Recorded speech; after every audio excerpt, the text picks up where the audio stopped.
اللہ الرحمن الرحیم۔ السلام علیکم ورحمۃ اللہ وبرکاتہ۔ میں امید کرتی ہوں کہ آپ سب ایمان اور صحت کی بہترین حالتوں میں ہوں گی۔ اللہ سبحانہ تعالیٰ ہمیشہ آپ کو اچھے حالوں میں رکھے اور آپ کی طرف بڑھنے والے ہر شر کو خیر میں بدل دے، آمین۔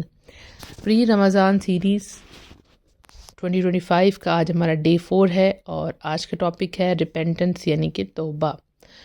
رب اشرح لی صدری ویسر لی امری واحلل عقدۃ من لسانی یفقہوا قولی رب زدنی علما اللہم فقہنا فی الدین، آمین۔ ہم جب چھوٹے تھے، ہم سے کوئی غلط کام ہو جاتا تھا، ہمیں سکھایا جاتا تھا یو ہیو ٹو سے سوری، آپ کو سوری بولنا ہے۔ تو ہم اس کو اپنی لائف میں خود اپلائی کیوں نہیں کرتے؟ ہمیں سب سے پہلے کس کو سوری کرنا ہے؟ ہمیں پتہ ہی نہیں ہے، ہمیں اس چیز کی عادت ہی نہیں ہے۔ ہم خود جو مرضی غلط کرتے جائیں، ہمیں یہ نہیں پتہ کہ ہم نے کس کو جواب دینا ہے، ہم نے کس کے پاس لوٹ کر جانا ہے، ہم کہاں اپنے اوپر ظلم کر رہے ہیں، کہاں ہم کس کے رولز کو توڑے ہیں۔ ہم بڑے ہیں، ہم بھی تو کسی کے رولز کو توڑے ہیں نا، ہم کس کے نافرمان ہیں۔ تو ہمیں اللہ سے سوری کرنا آنا چاہیے۔ ہمیں یہ اپنے آپ کو سکھانا چاہیے، اپنے آپ کو ٹرین کرنا چاہیے کہ کوئی بھی غلط کام ہو جائے، اگر ہم اللہ کی سیٹ کی ہوئی باؤنڈریز کو توڑتے ہیں، اللہ کے رولز کو توڑتے ہیں، اللہ تعالیٰ نے ایک چیز سیٹ کر دی ہے، ایسے زندگی گزارنی ہے، یہ حلال ہے، یہ حرام ہے، ٹھیک، ایسے کرو گے تو جنت میں جاؤ گے، ایسے کرو گے تو جہنم میں جاؤ گے۔ یہ ہماری جو حدود ہیں، جب ہم ان کو کراس کرتے ہیں تو پھر ہم اللہ سے معافی کیوں نہیں مانگتے؟ یعنی ہم سے گناہ ہو جاتے ہیں، ہم انسان ہیں، تو ہم کیوں نہیں معافی مانگتے؟ اللہ کو تو ایسا بندہ پسند ہے کہ اگر وہ گناہ کرے تو وہ لوٹ کر پھر اللہ کے پاس واپس آئے، اس کو احساس ہونا چاہیے۔ تو توبہ کے جو میننگ ہے وہ کیا ہے، اس کا معنی کیا ہے؟ رجوع کرنا، لوٹ آنا، واپس آنا، یعنی نافرمانی کی زندگی کو چھوڑ کر نیکی کی زندگی کی طرف لوٹ آنا، گناہوں کو چھوڑ کر نیکی کے راستے پر آ جانا، اور اسی میں ہماری کامیابی ہے۔ اللہ سبحانہ تعالیٰ قرآن میں فرماتے ہیں، اے مومنو، تم سب اللہ کے سامنے توبہ کرو تاکہ تمہیں فلاح نصیب ہو، یعنی کامیابی نصیب ہو۔ اصل کامیابی اسی کی ہے جو اللہ کی طرف رجوع کرتا ہے، معافی مانگتا ہے، جو بھی ہو جائے وہ وقت کا انتظار نہیں کرتا کہ کوئی اچھا وقت آئے گا تو پھر میں معافی مانگوں گا۔ جیسے اب رمضان آنے والا ہے، ہم کہیں کہ ہم نے صرف لاسٹ 10 نائٹس میں یا جو ہے ہم نے اللہ تعالیٰ سے معافی مانگنی ہے، رمضان میں معافی مانگنی ہے، اور ہم انتظار کرتے رہے رمضان کے آنے میں۔ ہمیں تو نہیں پتہ کہ کب ہمارا آخری لمحہ ہے، کسی کو نہیں پتہ۔ کچھ لوگ رمضان سے چند گھڑیاں پہلے ہی دنیا سے چلے جاتے ہیں۔ تو ہمیں جب گناہ ہو گیا ہے اور ہمیں اس چیز کا احساس ہو گیا، ہمیں فوراً توبہ کر لینی چاہیے، چاہے وہ 1 منٹ پہلے، 1 سیکنڈ پہلے کیوں نہ ہو۔ یعنی جلدی میں ہم کبھی جملے بھی ایسے کہہ جاتے ہیں جو نافرمانی کے جملے ہوتے ہیں، جس میں ناشکری کا ایلیمنٹ ہوتا ہے، ہمیں فوراً اللہ تعالیٰ سے معافی مانگنی چاہیے۔ رمضان میں بھی انشاءاللہ بہت اچھے طریقے سے توبہ کریں گے، لیکن رمضان میں انٹر ہونے سے پہلے ہمیں اللہ سے توبہ کرنی ہے، اپنے گناہوں کی معافی مانگنی ہے۔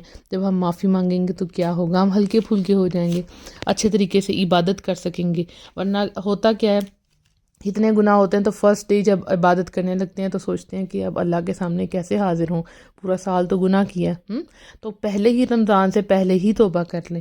اللہ سبحانہ تعالیٰ ہم سب کی توبہ کو قبول فرمائے۔ دیکھیے، جو گناہ ہے نا، یہ ظلم ہے جو ہم اپنے اوپر کرتے ہیں، اس کے بہت سے ہمارے اوپر اثرات ہوتے ہیں۔ اچھا، سب سے پہلے یہ جانتے ہیں کہ انسان گناہ کرتا ہی کیوں ہے۔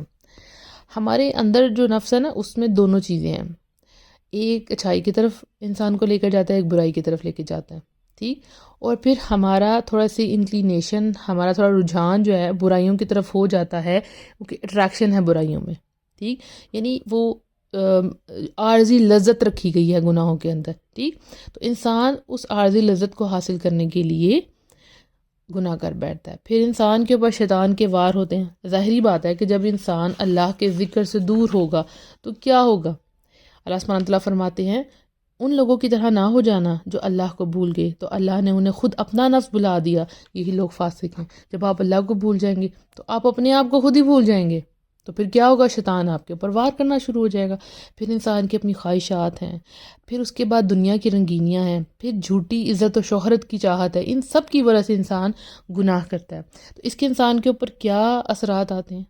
جب انسان گناہ کرتا ہے نا، تو اس کو اندر سے آواز آ رہی ہوتی ہے کہ میں نے یہ غلط کیا ہے، اللہ تعالیٰ نے ایک اندر سسٹم سیٹ کیا ہے، لیکن پھر ہم کہتے ہیں چلو ابھی بہت ٹائم ہے، ابھی بعد میں کریں گے، اور پھر ہوتا کیا ہے، اس کے اثرات ہمارے جسم پر اور ہمارے ارد گرد انوائرمنٹ پہ بھی ہونا شروع ہو جاتے ہیں۔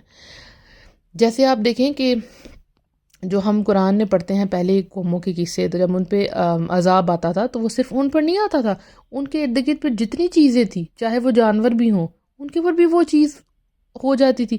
جیسے آپ دیکھیں بارش کا رک جانا، اب بارش کا رک جانا یہ آپ کے لیے تو ہو گیا، لیکن جو ارد گرد ہیں پرندے وہ بھی اس سے افیکٹڈ ہوتے ہیں۔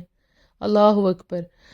تو زمین بھی اس سے افیکٹڈ ہوتی ہے۔ تو گناہوں کے جو اثرات ہیں وہ بہت زیادہ ہیں، انسان کا دل ہے وہ آہستہ آہستہ کالا ہونا شروع ہو جاتا ہے، یہ ایک زہر کی طرح، اور یہ زہر آہستہ آہستہ ہمارے پورے جسم میں پھیلتا جاتا ہے، پھر ہمیں اچھائی اور برائی کے اندر فرق ختم ہو جاتا ہے، ہمیں نہیں پتہ ہم کیا کر رہے ہیں۔ پہلی دفعہ نفس میں سے آواز آتی ہے کہ تم غلط کر رہے ہو، پھر ہم اس کو سلا دیتے ہیں، پھر ہم عادی ہو جاتے ہیں اس چیز کے، پھر ہم اللہ کی رحمت سے دور ہو جاتے ہیں، اور پھر ایسے لوگ جو ہمیں اللہ سے جوڑتے ہیں پھر ان سے بھی دور ہو جاتے ہیں، یعنی جو اصلاح کرنے والے ہیں ہم ان سے بھی دور ہو جاتے ہیں، پھر ہم علم سے محروم ہو جاتے ہیں، پھر ہمارے رزق میں تنگی آ جاتی ہے، پھر ہماری آخرت بھی خراب ہو جاتی ہے۔ آخرت میں ایسے بندوں کے چہرے کالے ہوں گے، پھر قبر میں اندھیرا ہوگا، یعنی جو اچھائی کرتے ہیں ان کے ساتھ ایک روشنی ہوگی، اور جو برائی کرتے ہیں ان کے ساتھ اندھیرا ہوگا، اور پھر انسان صرف اللہ کی نظروں میں نہیں گرتا، بندوں کی نظروں میں نہیں گرتا، سب سے پہلے وہ اپنی خود نظروں میں گر جاتا ہے۔ جب انسان کو پتہ چلتا ہے اس نے غلط کیا تو اندر سے جو آواز آتی ہے نا، اس میں انسان اپنی نظروں سے خود گر جاتا ہے، انسان میں حیا ختم ہو جاتی ہے، تو اس کے بہت برے اثرات ہوتے ہیں۔ تو جب بھی آپ گناہ کریں تو فوراً معافی مانگیں، جو ہو گیا وہ معافی مانگیں، یہ مایوس نہ ہو کہ پتہ نہیں اللہ مجھے معاف کرے گا کہ نہیں کرا، میری معافی قبول ہوگی کہ نہیں ہوگی، اتنے گناہوں کے بعد اب میں کیا اپنی شکل لے کے جاؤں اللہ سبحانہ تعالیٰ کے پاس۔ تو اللہ سبحانہ تعالیٰ کا ایک خوبصورت میسیج آپ سب کے لیے، قُلْ یا عبادی الذین اسرفوا علی انفسہم لا تقنطوا من رحمت اللہ ان اللہ یغفر الذنوب جمیعا، کہہ دو کہ اے میرے بندو جنہوں نے اپنی جانوں پر زیادتی کی ہے، یعنی ظلم کیا ہے، تم اللہ کی رحمت سے نا امید نہ ہو جاؤ، بے شک اللہ سب گناہوں کو بخش دیتا ہے، بے شک وہ بہت بخشنے والا، بے حد رحم فرمانے والا ہے۔ تو جتنے بھی آپ نے ظلم کیا اپنے اوپر، جتنے بھی آپ نے گناہ کیے ہیں، اللہ کے پاس جائیں، لا تقنطوا من رحمت اللہ، اور اللہ کی رحمت سے مایوس نہ ہو، اللہ تو سارے کے سارے گناہ معاف فرما دیتا ہے۔ تو کب تک ہماری معافی ہے؟ جب تک ہمارے اندر جان ہے، جس وقت وہ جان نکلنے والا ٹائم آ جائے کہ اس وقت توبہ نہیں ہوگی، اس سے پہلے کیونکہ جان نکلنے کا جو سارا ٹائم ہوتا ہے اس میں تو بس اب اینڈ ہے نا۔ اور دوسری بات، جب سورج جو ہے مغرب سے نکلنا شروع ہو جائے گا پھر بھی توبہ قبول نہیں ہونی۔ تو وہ اسی اپنی زندگی میں اللہ تعالیٰ سے معافی مانگ لے، رمضان میں بھی معافی مانگے، روز معافی مانگے، جب جب گناہ ہو تب تب معافی مانگے۔ اللہ سبحانہ تعالیٰ فرماتے ہیں اور وہی ہے جو اپنے بندے کی توبہ قبول کرتا ہے اور گناہوں کو معاف کرتا ہے، اور جو کچھ تم کرتے ہو اس کا پورا علم رکھتا ہے، آپ چھپ کر گناہ کریں یا اعلانیہ گناہ کریں، اللہ سب جانتا ہے۔ اللہ سبحانہ تعالیٰ سے دعا ہے کہ اللہ سبحانہ تعالیٰ ہمارے گناہوں کو معاف فرما دے، ہم سے جو بھول چوک ہوگی ہماری پکڑ نہ کرے۔ اللہ تعالیٰ رمضان سے پہلے ہی ہمارا سارا نامہ اعمال جس میں گناہ لکھے ہیں وہ اللہ سبحانہ تعالیٰ واش کر دے، آمین۔ اپنا بہت سا خیال رکھیے گا۔ السلام علیکم ورحمۃ اللہ وبرکاتہ۔